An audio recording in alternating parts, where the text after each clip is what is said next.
Mes chers amis, Boker Tov, on se retrouve ce matin, nous sommes vendredi, pour le cours sur la paracha de la semaine. Comme je vous l'avais annoncé la semaine dernière, nos offices ont repris à la synagogue, nos cours quotidiens du matin ont repris. C'est pour cette raison que vous ne recevez plus la vidéo, mais il n'y a plus que l'audio du cours du matin.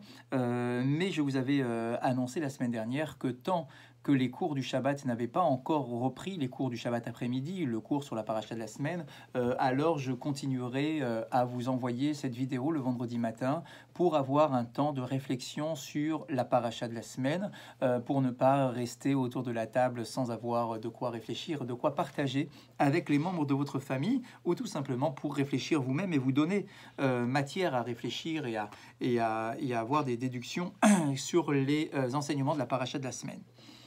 Ce matin, vous le savez, ce Shabbat, nous lirons la paracha de Beharalotecha. Une paracha qui est particulièrement longue. Ce n'est pas la plus longue de la Torah, c'était celle de la semaine dernière, mais qui reste tout de même une paracha importante, conséquente, avec de nombreux versets et de nombreux sujets qui y sont abordés. Mais le sujet que je voulais aborder ce matin avec vous, c'est celui très particulier d'une mitzvah que l'on peut faire en rattrapant une mitzvah que nous avons ratée. C'est-à-dire qu'il s'agit de la mitzvah du Pessar Sheni, du Korban Pessar Sheni, de l'agneau pascal, qui normalement était offert la veille de Pessar, donc le 14e jour du mois de Nissan. La Torah nous dit que si jamais un individu est impur et qu'il n'est pas en mesure d'offrir le Korban Pessar le 14e jour du mois de Nissan, alors il aura la possibilité de décaler l'offrande du Korban Pessar, de l'agneau pascal. Attention, hein, il ne décale pas la fête de Pessar. La fête de Pessar avec les matzot, le seder, etc. Ça, quoi qu'il arrive, ça doit être célébré le 15e jour du mois de Nissan. C'est pas une session de rattrapage pour la fête de Pessar. C'est une session de rattrapage pour le Korban Pessar, pour le sacrifice de l'agneau pascal. Tel que le verset nous le dit, que si donc quelqu'un est soit impur, soit qui était trop loin par rapport au Beth Amikdash et qu'il n'était pas en mesure de faire le Korban Pessar, alors effectivement, donc on lui donnait la possibilité de se rattraper.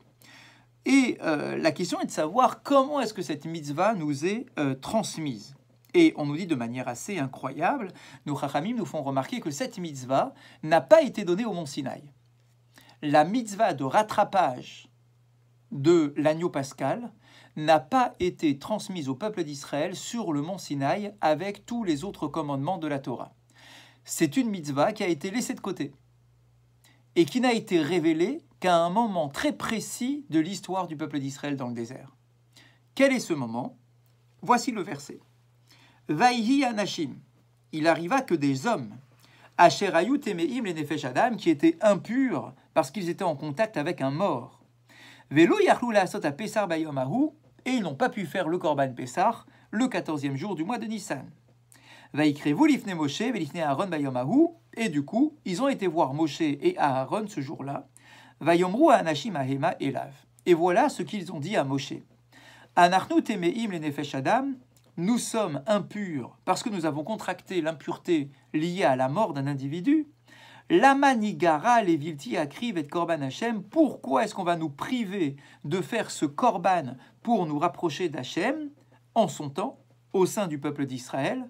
Va yomer alehem Moshe, aimdu ve'eshmea ma'itzav Hashem lachem.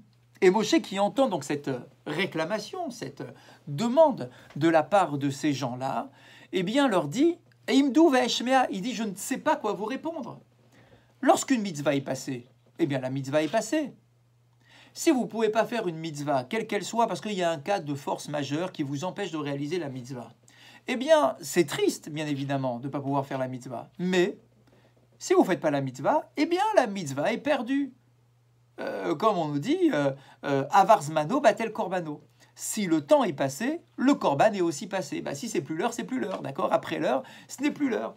Donc, Moshe est très surpris par cette demande. Il est très certainement très heureux d'entendre que des gens veulent absolument réaliser les mitzvot, alors qu'ils en sont dispensés. Mais il répond, je n'ai pas de réponse à vous proposer. Moi, en tout cas, si ça venait de moi, je vous dirais simplement, bah, c'est perdu, c'est perdu. Rentrez chez vous, il n'y a rien à voir, circulez. Mais Moshe dit à ces gens-là, Imdu ve'eshmea. Attendez. patienter, je vais poser la question à Hachem, Ve'eshmea, et je vais entendre ce que Hachem va me répondre pour vous transmettre son message. Et Rashi nous dit, Imdu ve'eshmea, tenez-vous debout afin que je puisse écouter. Et il nous dit, Rashi, Ketalmid a muftar lishmoa mi pirabo. Moshe n'avait aucun doute sur le fait que Dieu allait répondre à sa question, comme un élève qui est certain de la connaissance de son maître et qui s'apprête à lui poser une question. Lorsqu'il lui pose une question, il n'a aucun doute de la réponse qui sera formulée par son maître, parce qu'il a une confiance aveugle en son maître. Eh bien, Rashi nous dit, le lien entre Moshe et Akadosh Baruch Hu, c'est exactement le même lien. Moshe n'a aucun doute que Hachem va lui envoyer la réponse. Il est certain de recevoir une réponse, comme un élève qui est certain de recevoir la réponse de son maître. Chez Kolzman, Shaya Rotse, Haya Medaber Imashrina. À chaque fois qu'il le souhaitait, il pouvait parler à la Shrina. C'est tout de même assez incroyable. Ça veut dire que Moshe Rabbeinu avait un lien avec Akadosh Baruch Hu qui était un lien direct. Lorsque j'ai une question, je me tourne vers Hachem et je pose la question. Et la réponse ne va pas se faire attendre, effectivement. Ish ki yetamela nefesh kalachem oledorotechem vasapesar lachem.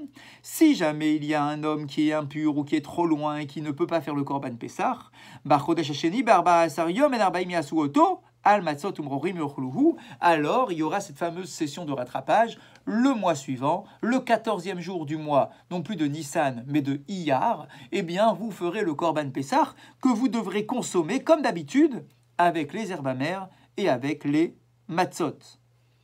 Et Rashi précise, Uruya et parachazolé amer allié des Moshe, qui charque la Torah kula.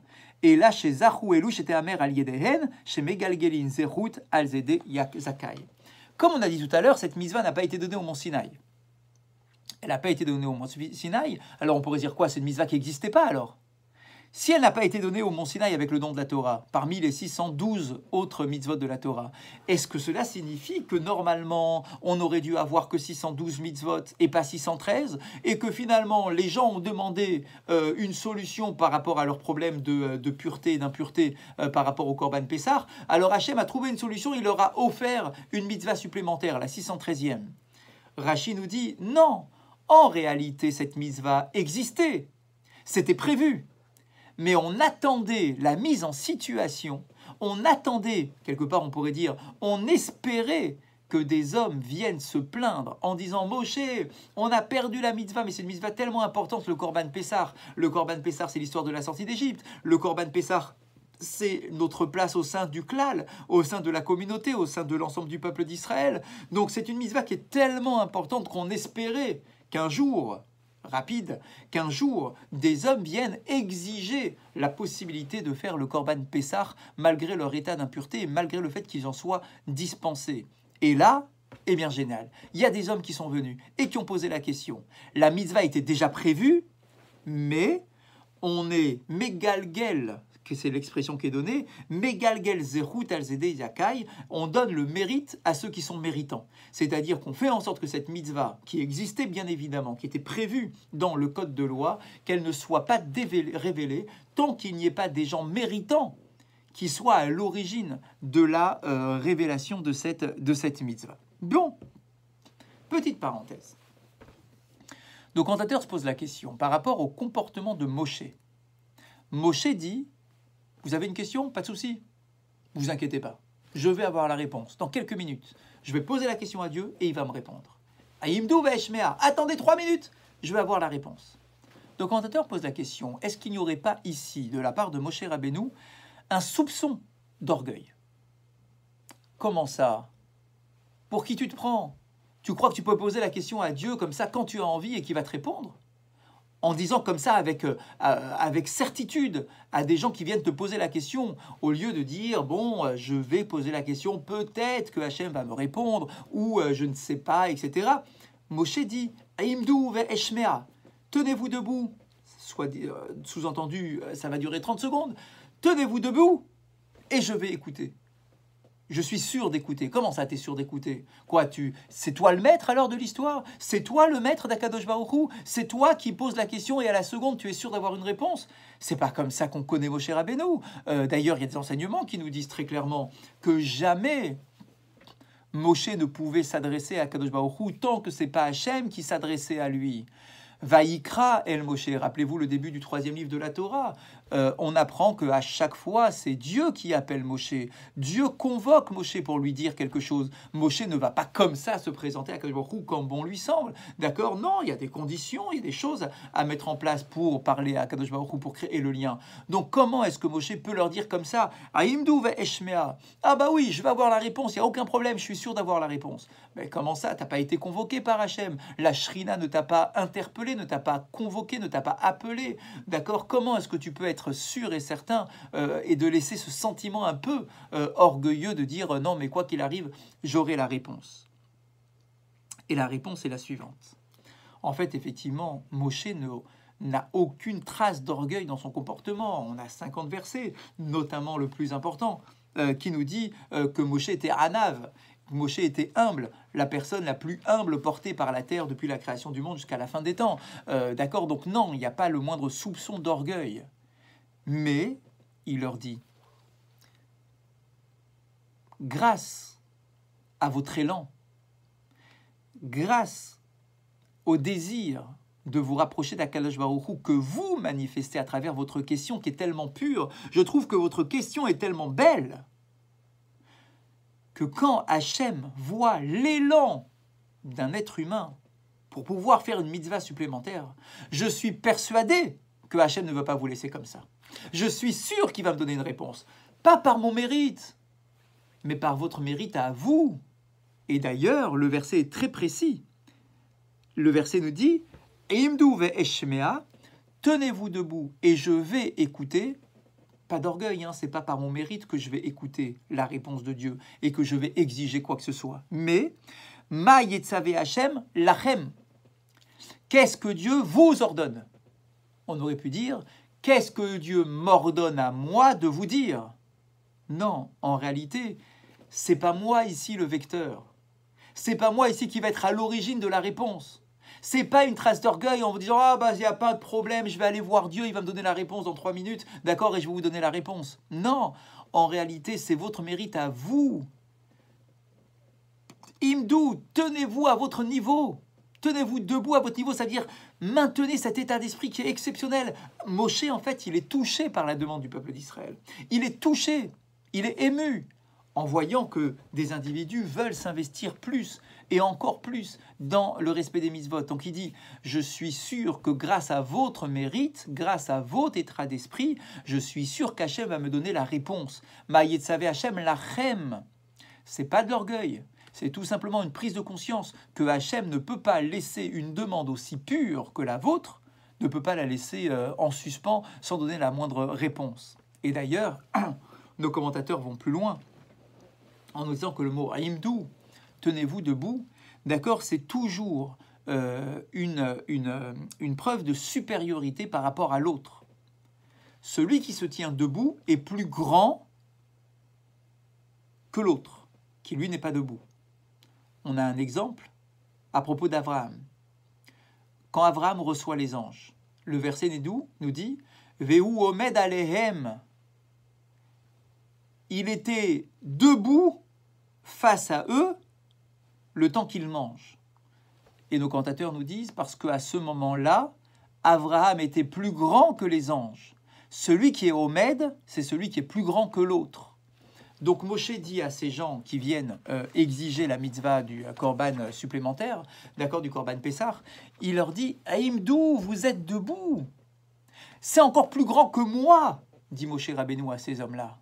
Vous êtes plus grand que moi parce que vous avez créé cet élan, ce désir de vous rapprocher d'Akadosh Baruch Hu. Pour vous, le fait de ne pas faire une mitzvah, c'est une privation. C'est pas simplement se dire « Ah bah tiens, puisqu'on est dispensé, alors tant pis, on rentre chez nous. Et puis, quelque part, tant mieux, c'est plus facile d'être dispensé d'une mitzvah que de la faire. » Puisque vous montrez que vous voulez absolument faire la mitzvah, Aïmdou ve eshmea, gardez votre état d'esprit, vous êtes supérieur à moi. Et là, je suis sûr que Akadosh Baruch Hu va me donner la réponse. Et on dit donc que cette mitzvah, effectivement, leur a été donnée à eux en particulier parce qu'ils ont fait cette demande. Voilà pour la première partie. Deuxième partie, qui sont ces hommes? Vaïa Nashim, il y a des gens qui sont venus pour demander, qui ont posé la question. Et comme vous pouvez l'imaginer, sur un texte un peu énigmatique, l'Agmara va poser la question. Qui sont ces hommes? Qui sont les hommes en question? Il y a plusieurs réponses proposées par l'Agmara. Je vous donnerai uniquement ce matin, pour notre cours, l'opinion de Rabbi Akiva. Rabbi Akiva Omer, Mishaël ve'el Tzafan hayu, shayu oskim benadav ha'aviyu. Il s'agit de deux personnes en particulier qui sont Mishaël et Eltsaphan. Mishaël et Eltsaphan sont les cousins de Moshe et d'Aaron, puisqu'ils sont les enfants de Uziel. Et Uziel, c'est leur oncle. Donc il s'agit des deux cousins de Moshe et d'Aaron, Mishaël et Eltsaphan, d'après Rabbi Akiva. Pourquoi est-ce que ces gens sont impurs?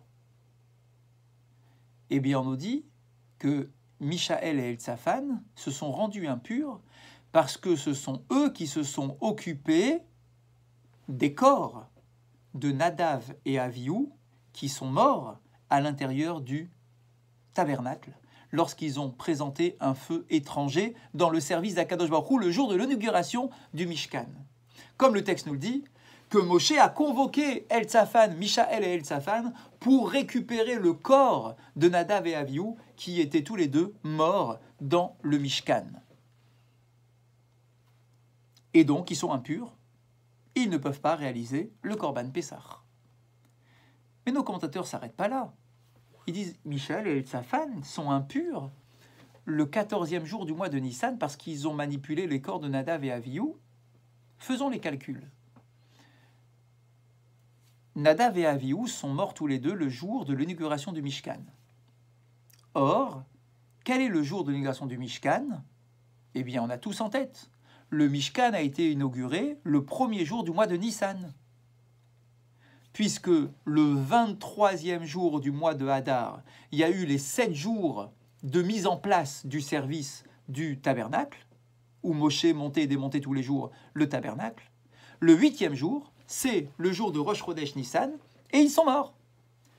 Si tu me dis qu'ils sont morts le jour de Rosh Chodesh Nissan, et que Mishaël et Eltsaphan se sont rendus impurs parce qu'ils ont manipulé les corps, l'impureté dure combien de jours? Une impureté, c'est 7 jours. L'impureté liée à la mort, c'est 7 jours. Le Korban Pessah se fait le 14e jour du mois de Nissan. Donc normalement, Mishaël et Eltsaphan avaient largement le temps de se purifier avant le Korban Pessah. Comment est-ce qu'on peut dire qu'ils étaient impurs à cause de la mort de Nadav et Avihu? Ça colle pas dans les calculs. Alors quoi, mais ils étaient purs, ça y est, c'est fini leur impureté. Comment est-ce qu'on peut dire que c'est Mishaël et Eltsaphan? Comment Rabbi Akiva peut nous dire qu'il s'agit de Mishaël et Eltsaphan?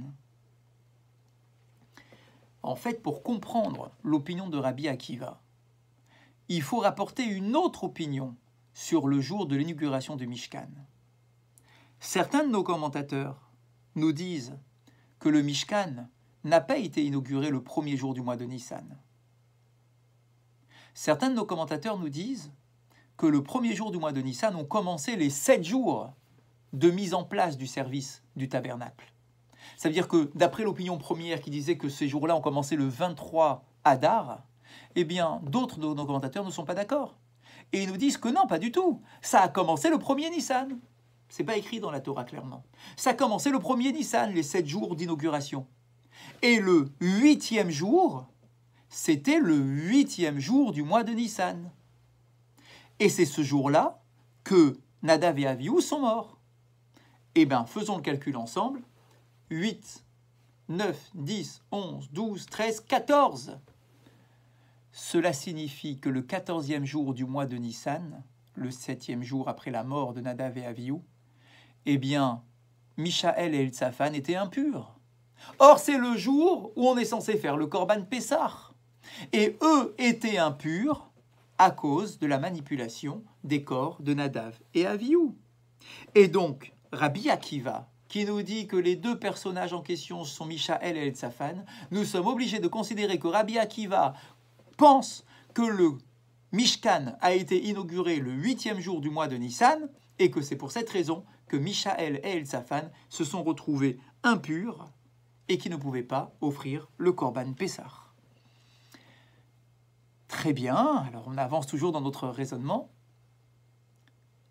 Pourquoi est-ce que Rabbi Akiva veut absolument nous dire que c'est Mishaël et Eltsaphan qui sont les deux personnages qui étaient impurs? Il y avait d'autres solutions. On pouvait dire simplement qu'il s'agissait de ceux qui transportaient les ossements de Yosef. C'est tout, voilà, c'est tout. Ou bien qui transportaient les ossements des autres chefs de tribus qu'on a tous ramenés en Israël en quittant l'Égypte. Rabbi Akiva aurait pu donner une réponse facile. Il s'agit de ceux qui ont porté les ossements de Yosef. Point final, ça y est, c'est réglé. Non, Rabbi Akiva ne veut pas de la réponse facile. Et il va nous dire que non, il s'agit de Mishaël et de Eltsaphan. Mais pour dire qu'il s'agit d'eux, alors tu es obligé de considérer que le Mishkan n'a pas été inauguré le 1er Nissan, mais qu'il a été inauguré le 8 Nissan, pour faire coïncider les opinions. Pourquoi tu compliques les choses, Rabbi Akiva? Pourquoi tu compliques les choses? Dis simplement que c'est les gens qui portaient les ossements de Yosef, sans avoir besoin de rentrer dans ce calcul un peu surprenant de dire que le 8 Nissan, c'est le jour où sont morts Nadav et Avihu pour faire en sorte que Mishaël et Eltsaphan soient impurs. En fait, ce qu'on vient nous dire ici, c'est que Rabbi Akiva veut absolument créer un lien entre Nadav et Avihu et Mishaël et Eltsaphan. Parce que finalement, ils se ressemblent beaucoup, ces quatre-là. Nadav et Avihu, ils avaient un désir profond qui brûlait en eux de se rapprocher d'Akadosh Baruch Hu. Quand ils ont approché ce fameux feu étranger dans le service du jour de l'inauguration, personne ne considère que ce sont des mécréants. Tout le monde considère que ce sont des tzadikim à un niveau exceptionnel. Même Moshe dit à son frère Aaron, qui est le père de Nadav et Avihu, il leur dit, écoute, il dit à son frère, écoute, moi je pensais que nous deux on était les plus grands au sein du peuple d'Israël, mais je viens de découvrir à l'instant que tes enfants sont encore plus grands que nous, qu'ils avaient un feu qui brûlait en eux, un amour énorme à l'égard d'Akadosh Baruch Hu, et que c'est ce feu-là qu'ils ont offert à Akadosh Baruch Hu. Alors c'était trop. Ils n'ont pas été capables de canaliser ce désir qui brûlait en eux. Ils se sont trop rapprochés, ils ont été trop loin dans leur lien avec Akadosh Baruch Hu. Alors, leur vie n'a pas supporté, leur âme a été aspirée. Ce n'est pas une punition, c'est un niveau spirituel exceptionnel, qui est unique à Nadav et Avihu. Ils voulaient quelque chose, ils ne l'ont pas canalisé, ils n'ont pas posé de questions. Ils voulaient quelque chose et ils l'ont fait. Mais c'était une erreur. Ils n'auraient pas dû le faire. Dieu intervient immédiatement et retire leur vie. Eh bien, nos maîtres nous disent que Mishaël et Eltsaphan, c'est exactement le même trait de caractère. C'est exactement le même potentiel. Ils sont eux aussi dans l'élan de se rapprocher d'Akadosh Baruch Hu, quoi qu'il arrive, qui ne veulent pas se contenter simplement de la loi en disant bah, « t'es dispensé, tu rentres chez toi ». C'est pas possible pour eux. Ils ont un feu qui brûle en eux en disant « mais Moshe, comment tu peux nous priver de faire une mitzvah aussi belle que celle-là? On veut faire la mitzvah ». Et qu'est-ce qu'ils auraient pu faire? Ils auraient pu la faire coûte que coûte, cette mitzvah, sans poser la question. Ils auraient pu être comme Nadav et Avihu. Ils auraient pu commettre la même erreur, à cause de leur élan, une erreur positive, mais quand même une erreur. Ils auraient pu commettre la même erreur, sans poser la moindre question, en faisant les choses de leur propre chef, de leur propre initiative, tout simplement parce qu'ils le ressentent. Et on nous dit, regarde, Mishaël et Eltsaphan, ils ont été capables de canaliser leur énergie positive, leur degré d'aspiration, leur volonté intense de réaliser la mitzvah. Ils ont été capables de la canaliser. Ils n'ont pas fait les choses sans demander comme Nadav et Avihu. Ils ont appris de Nadav et Avihu. C'est pour ça que eux ont été désignés pour porter les corps de Nadav et Avihu. Parce qu'on savait pertinemment qu'ils avaient le même trait de caractère, qu'ils avaient le même défaut ou la même qualité.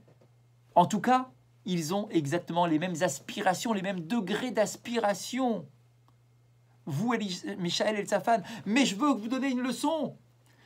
Regardez ce qui peut arriver lorsqu'on va trop loin dans le service de Dieu. Regardez ce qui peut arriver lorsqu'on n'est pas en mesure de canaliser votre énergie. Qu'est-ce qui peut arriver? Eh bien, vous pouvez être comme Nadav et Avihu. D'ailleurs, c'est vous qui allez porter leur corps. Quand on porte le corps de Nadav et Avihu le jour de l'inauguration du Mishkan et qu'on voit la mort de Nadav et Avihu ce jour-là, eh bien, on ne fait pas que porter les corps. On apprend de ce qui s'est passé. Michaël et Eltsafan ont appris de ce qui est arrivé à Nadav et Avihu. Eux qui sont comme Nadav et Avihu, qui sont comme leurs cousins, ils auraient pu, leurs petits cousins, ils auraient pu eux aussi trébucher de la même façon, très certainement de la même façon.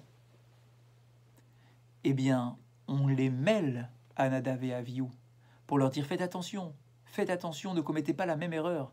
Un jour viendra peut-être que vous aurez envie de faire la même chose que Nadav et Avihu, à votre niveau bien évidemment.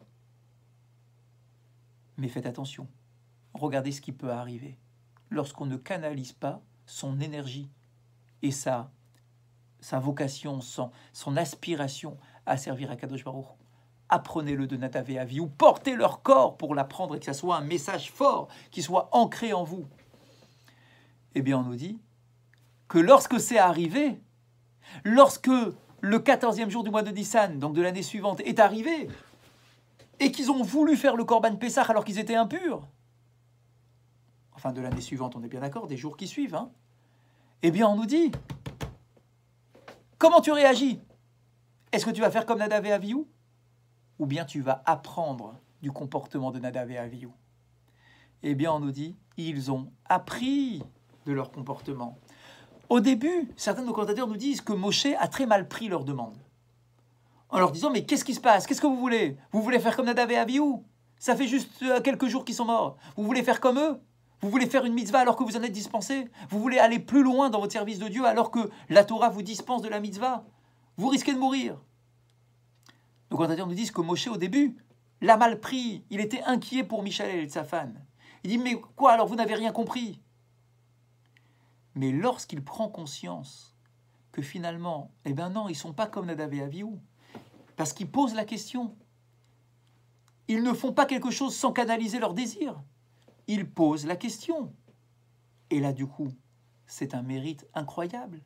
Ils ont canalisé leur énergie et leur aspiration. Quand Moshe s'en aperçoit, alors là, il répond, Chazak, Aimdu ve'eshmea. Vous êtes superbe. Restez à ce niveau, vous avez tout compris. Restez à ce niveau d'être en mesure de canaliser votre énergie. Aïmdou. Attendez, je vais avoir la réponse.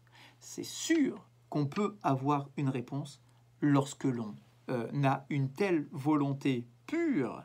Et donc en fait, Moshe les félicite lorsqu'il leur dit Aïmdou Veshmer, vous êtes à un niveau vous aussi exceptionnel, vous êtes au-dessus de moi. À quel moment Moshe a dit à propos de quelqu'un qu'il est au-dessus de lui? À propos de Nadav et Avihu. Michaël et Eltsafan sont comme Nadav et Avihu. C'est le prolongement de Nadav et Avihu, plutôt.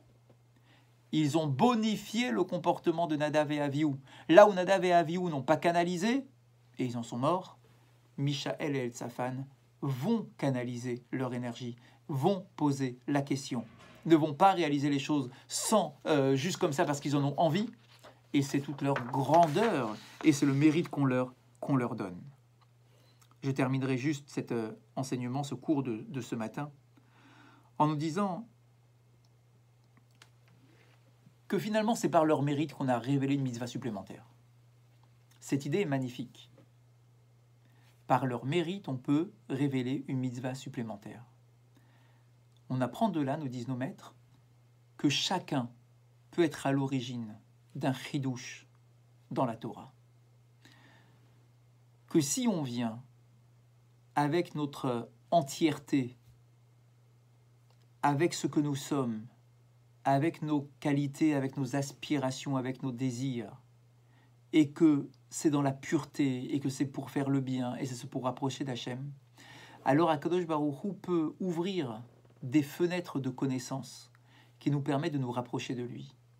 C'est-à-dire que quelque chose qui peut-être, dans l'apparence en tout cas, quelque chose qui dans l'apparence n'était pas prévu, eh bien peut se débloquer, peut s'ouvrir lorsque la demande est pure et qu'elle provient du peuple d'Israël et d'un élan positif de la part de l'individu.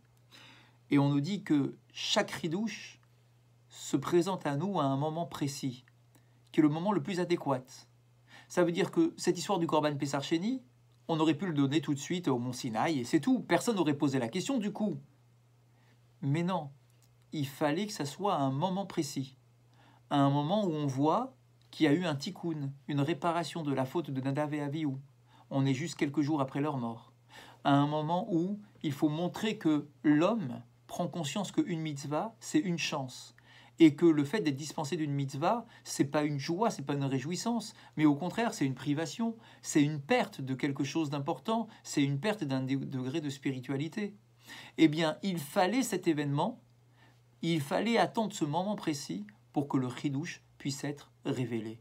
Et voilà aussi ce qu'on apprend de cette histoire du Corban Pessar Sheni, et finalement du grand chidouche, de nous dire que il ne s'agit pas simplement de ceux qui portaient les ossements de Yosef, mais que Mishaël et Eltsaphan sont les deux personnages en question qui ont posé la question et qui avaient exactement le même degré de spiritualité que Nadav et Avihu, mais qui ont été capables d'arranger les erreurs de Nadav et Avihu, de les canaliser et d'être en mesure de poser la question et de s'en remettre à la parole du décisionnaire, à la parole de celui qui est à la tête du peuple, et de se remettre à sa réponse et de ne pas faire les choses comme bon nous semble nous, même si c'est avec les meilleures intentions du monde, ne pas le faire comme il nous semble bon et juste, mais de le faire comme il se doit en posant les questions au bon moment. Je vous souhaite un très bon Shabbat. Shabbat Shalom à vous tous et à très bientôt.